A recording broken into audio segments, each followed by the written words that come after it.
तैयार हो जाओ दोस्तों, स्वागत है आपका मेरे चैनल सुपर लेवल मानवा में। हमको चैप्टर की शुरुआत में दिखाते हैं कि ब्लू स्पिरिट बोल रही थी, तुम क्या बोल रहे हो मॉर्टल। इधर डार्क साइड लीडर बोलने लगता है कि क्या तुम हम में से कोई एक हो। इतना सुनते ही अपनी ब्लू स्पिरिट थोड़ी सी पागल हो जाती है और बोलने लगती है, क्या तुम इसके बिलीवर बनोगे? तुम ऐसा नहीं कर सकते मॉर्टल। फिर सुबह हो जाती है। फिर हमको दिखाते हैं कि डार्क साइड लीडर खुश हो रहा था और बोलने लगता है कि आज मैं कितना खुश हूँ, मैंने अपने मेंबर को देख लिया, हम दोनों तो एक ही बोट पे हैं। इतनी बात सुनते ही जियोन बोलने लगता है, हाँ आपने सही बोला, हम दोनों एक ही बोट पे हैं। फिर जियोन अपनी एक्टिंग में और चार चांद लगाते हुए बोलने लगता है कि मैं सब कुछ करूंगा अपने ऑर्डर के लिए। इतना सुनने के बाद डार्क साइड लीडर खुश हो जाता है। फिर डार्क साइड लीडर जियोन के हाथ पकड़ते हुए बोलने लगता है कि ब्लेज विद द फ्लेम। इतना बोलने के बाद वो वहां से चला जाता है और बोलने लगता है, जाके तुम भी रेस्ट करो। जैसे ही वो चला जाता है उसके बाद अपनी ब्लू स्पीड आ जाती है और बोलने लगती है कि तुम कितने डिफिकल्ट सिचुएशन से बाहर आए हो, ये इतना आसान नहीं होता। फिर जियोन बोलने लगता है कि जितने ज्यादा लोग होंगे मेरे साइड उतना ही बेटर होगा। फिर ब्लू स्पीड सोचने लगती है कि मैं एडमिट करती हूँ इसके पास जितनी भी इंफॉर्मेशन थी इसने उसका अच्छे से यूटिलाइज किया। उस इंफॉर्मेशन से इसने डार्क साइड लीडर को अपने साइड लेके आ गया। फिर हमको दिखाते हैं कुछ घंटे पहले का सीन, जब जियोन ने बताया था कि हम मैं भी मेंबर हूँ तुम्हारे ही ऑर्डर का। इतना सुनते ही डार्क साइड लीडर थोड़ा शॉक हो जाता है। इधर फिर ब्लू स्पीड आ जाती है और बोलने लगती है, क्या तुम प्रिटेंड करोगे इसी के ऑर्डर के मेंबर का होने का? अगर तुम फेल हुए ना तो ये तुमको आसानी से मार देगा। इतना ध्यान रखना, तुम्हारा अपोनेंट और कोई नहीं, लीडर है डार्क साइड का और इंटेलिजेंस का। फिर जीवन बोलने लगता है, पकड़ा गया तभी तो मारेगा, अगर मैं पकड़ा ही नहीं गया तो कैसे मारेगा, चलो ट्राई करते हैं। ये बात सुनते ही अपनी ब्लू स्पीड सोचने लगती है, क्या बोल रहे हो तुम मॉडल। फिर जीवन अपनी एक्टिंग में घुसते हुए बोलने लगता है, मुझे नहीं पता मैं मेंबर हूँ कि नहीं। इतना सुनते ही वो बोलने लगता है, क्या बोल रहे हो तुम। फिर जीवन बोलने लगता है कि मुझे टीचिंग मिली है किसी और से, तो मैं अपने आप को मेंबर नहीं बोल सकता। फिर डार्क साइड लीडर बोलने लगता है, तुमको किसने सिखाया? फिर जीवन बोलने लगता है,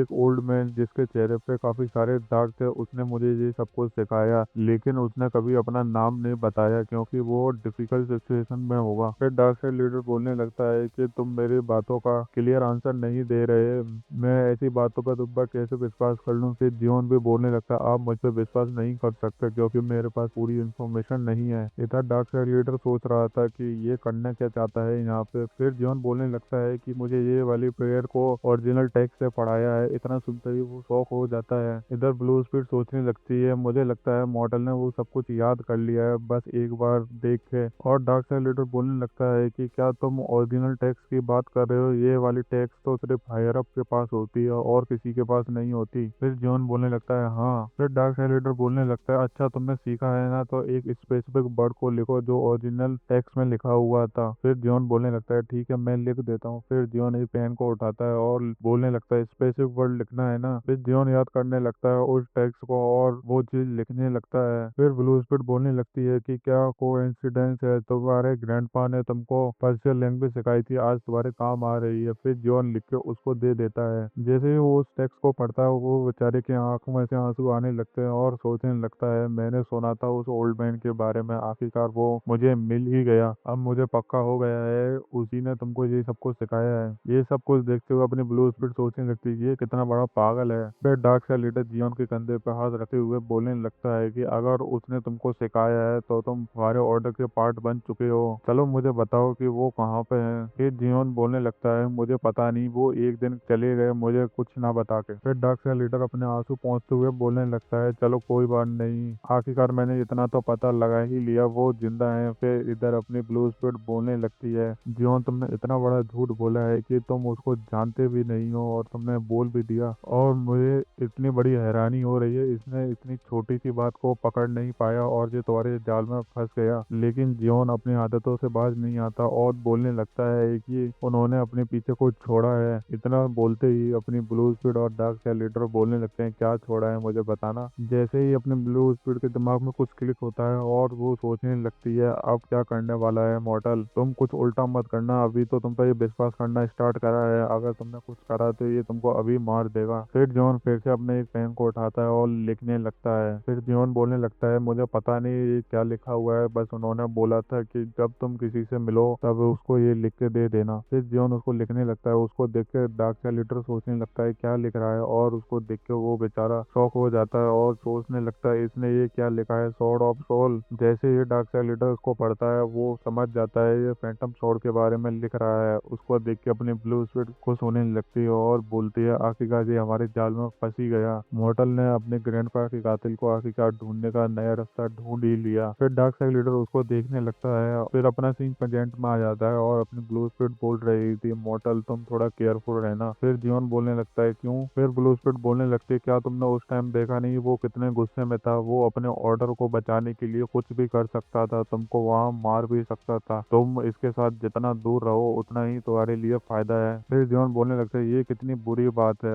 ये बात सुनते ही ब्लू स्पिरिट बोलने लगती है क्या? फिर जियोन बोलने लगता है कि तुमने मुझसे पहले बोला नहीं था ब्लैक और व्हाइट आइडियल्स के बारे में। ऑर्थोडॉक्स मुहिम में तुम लोगों ने उनको पहले ही जज कर लिया था और उनके रिलीजन को भी, भले ही वो वेस्ट से आए थे। इतना सुनने के बाद ब्लू स्पिरिट बोलने लगती है क्या हाँ मानते हैं हमारी थोड़ी बहुत गलती थी, हमने पहले देखा नहीं और हमने उनको प्री जज कर लिया और उसके बाद हमने उन सबको मार दिया। फिर जियोन बोलने लगता है हाँ पता लगाना तुमने कितनी बड़ी गलती की। इतनी बात सुनते ही वो बेचारी का मुंह बन जाता है और वो बोलने लगती है कि आगे जाके तुमको ही सब कुछ करना है अकेले। फिर जियोन बोलने लगता है हाँ मुझे पता है, मुझे ढूंढना है फैंटम स्वॉर्ड को और उसको मारना भी है। फिर जियोन सोचने लगता है जब डार्क साइड लीडर ने मुझसे बोला था फैंटम स्वॉर्ड के बारे में मुझे कुछ पता नहीं, ना मुझे उसकी इंफॉर्मेशन के बारे में कुछ भी पता है। फिर जियोन उसको देखते हुए सोचने लगता है कि क्या इसको सच में पता नहीं। फिर जियोन बोलने लगता है मैंने रूमर सुना है वो एसोसिएशन लीडर का गार्ड है। फिर डार्क साइड लीडर बोलने लगता है हाँ मैंने भी ये सारे रूमर सुने हैं और तुमने इतनी जल्दी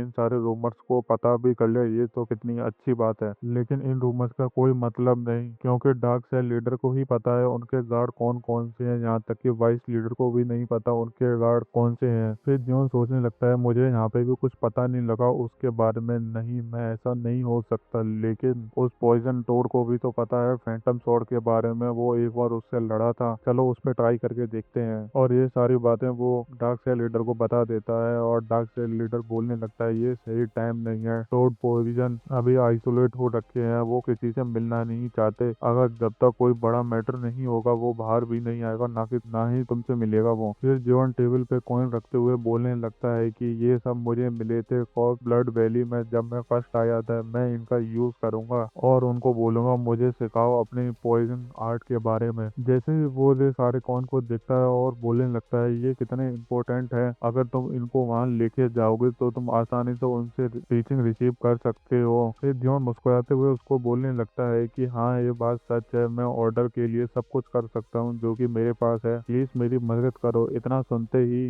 डार्क साइड लीडर खुश हो जाता है और बोलने लगता है तुम चिंता मत करो, मैं सब कुछ संभाल लूंगा। और उसको वो थैंक यू करने लगता है और बोलता है कि चलो कल जाते हैं उससे मिलने के लिए। जियोन बोलने लगता है कल? फिर डार्क साइड लीडर बोलने लगता है कि हाँ मैंने सुना है उसके ग्रैंडसन का कल पहला बर्थडे है, वैसे भी मैं उसको गिफ्ट भेजने वाला था, तुम उनको लेके चले जाना वहाँ पे और साथ में इन कॉइन को भी, इन कॉइन की मदद से तुम उनको मिल सकते हो बड़ी आसानी से। ये बात सुनते ही जियोन के चेहरे पे मुस्कान आ जाती है और वो सोचने लगता है आखिरकार मैं उससे मिलूंगा। फिर अपना सीन चेंज होता है सुबह। फिर जियोन बोलने लगता है ये सब कुछ मैं अपने आप ही कर लूंगा, इससे मैं कुछ सीखूंगा ही, तुम मेरे साथ क्यों आ रहे हो? फिर वो गार्ड बोलने लगता है कि मुझे डार्क साइड लीडर ने भेजा है और मैं तुम्हारे साथ जाऊंगा। फिर जियोन सोचने लगता है इस बात को तो छोड़ो, चलो मैं आखिरकार ऐसे इंसान से मिलूंगा जो कि उस फैंटम स्वॉर्ड से लड़ा है और उस कमीने ने मेरे ग्रैंडपा को भी मारा है, चलो देखते हैं कि टोड पॉइजन आखिरकार बोलता क्या है। फिर पीछे से गार्ड बोलने लगता है आखिरकार हम दोनों पहुंच ही गए। फिर जॉन अपने सामने देखता है टोड पॉइजन किंग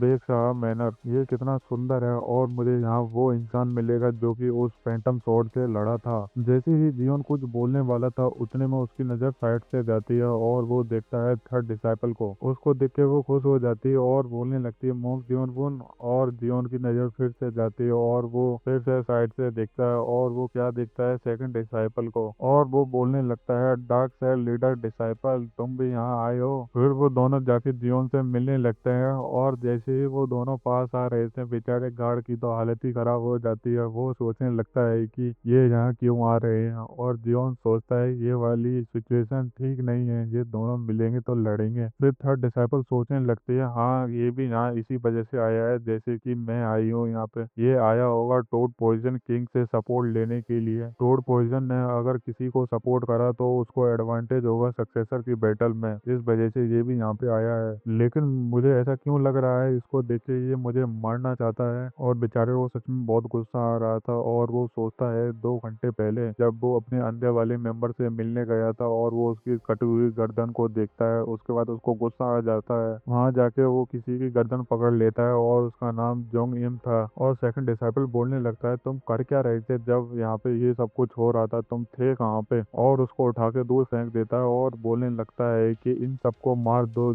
ये सब अपने मास्टर को प्रोटेक्ट नहीं कर सकते तो इनको जीने का कोई हक नहीं। फिर वो एक एक करके सबको मारने लगते हैं। वो जोंगमी को मारने वाला ही था, उतने में ही उसके 2 मेंबर आ जाते हैं और बोलने लगते हैं, अगर आपने इसको भी मार दिया तो 50 इलाइट मार्शल आर्टिस्ट को कौन कमांड देगा, वो सारे इसी के अंडर आते हैं। इतना सुनने के बाद वो बेचारा बस गुस्सा ही कर रहा था, लेकिन वो बेचारा कुछ कर नहीं पा रहा था। बस अपने साथ एक बंदा लाया था जिससे वो पता लगा सके उसको किसने मारा। फिर वो बंदा बोलने लगता है कि इसको किसी रेगुलर गाय ने नहीं मारा, इसको अच्छे खासे मार्शल आर्टिस्ट ने मारा है, क्योंकि इसकी जो लास्ट वाली टेक्निक थी उससे एक ही बार में इसकी गर्दन को काट दिया गया था। फिर वो बताने लगता है कि इसकी गर्दन इतनी आसानी से काटी गई है कि उसको ट्रैक करना भी मुश्किल है। मुझे लगता है कि इसकी fight at least to supreme peak और उससे भी ज्यादा ताकतवर से हुई है। ये बात सुनते ही सेकंड डिसाइपल को गुस्सा आ जाता है और वो सोचने लगता है कि यहाँ काफी कम लोग हैं जो मेरे जितने ही ताकतवर हैं। फिर उसके दिमाग में 3 लोग आते हैं, उसका सीनियर डिसाइपल और थर्ड डिसाइपल और ये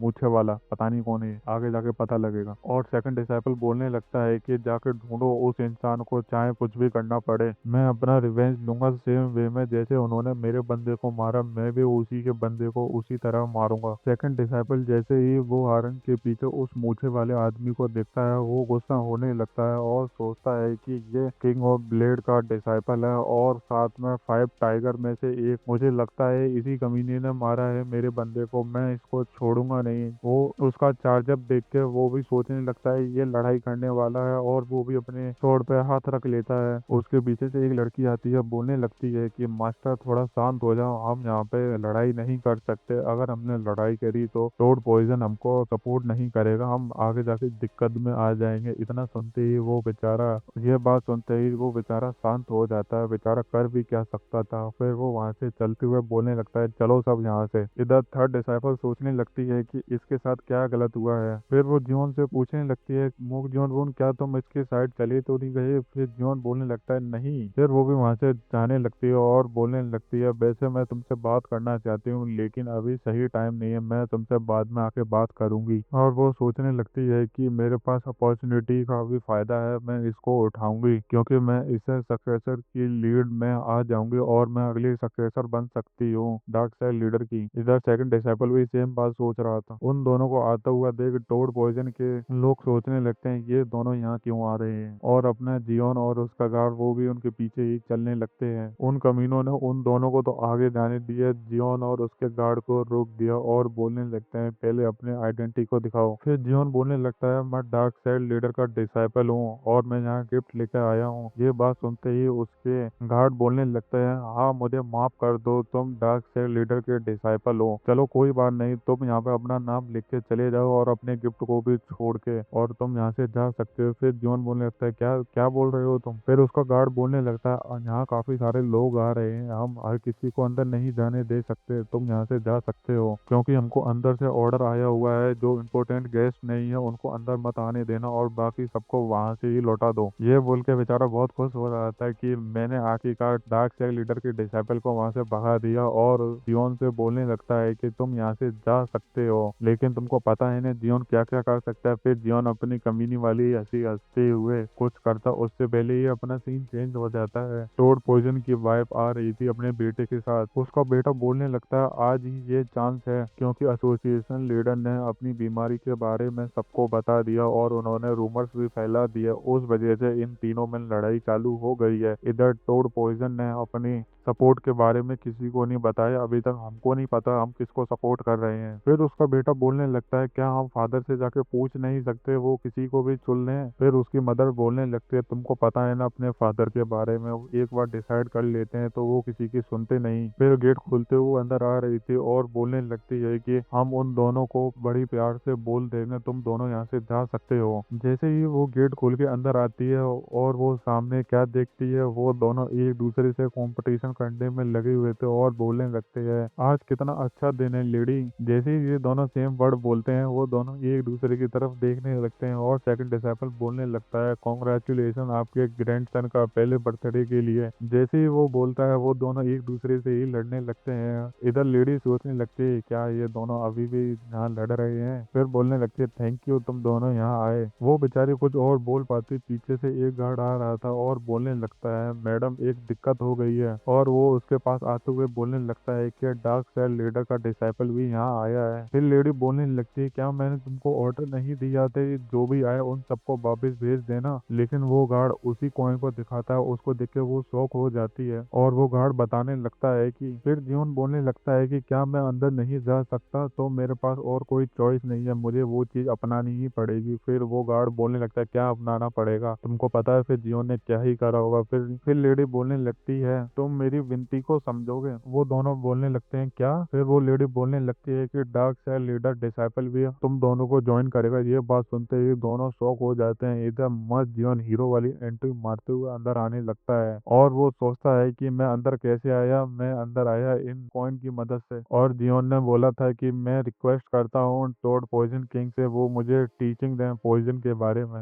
जियोन उन कॉइन को दिखाते हुए बोलने लगता है कि तुमको पता है ना इनकी अथॉरिटी कितनी ज्यादा है। इनकी अथॉरिटी उतनी ही है जितनी की एक एसोसिएशन लीडर की होती है। वो इसको डिक्लाइन नहीं कर सकता। फिर जियोन वहां आ जाता है और वहां आके ग्रीटिंग देते हुए बोलने लगता है कि मैं मॉक जियोन वो डार्क साइड लीडर का डिसाइपल मैं आपको ग्रीटिंग देता हूँ और आपसे मिलकर बहुत अच्छा लगा ग्रेट लेडी। इस वीडियो को यहीं खत्म करते हैं। अगर वीडियो अच्छी लगे तो लाइक करो कमेंट करो एंड सब्सक्राइब भी करो।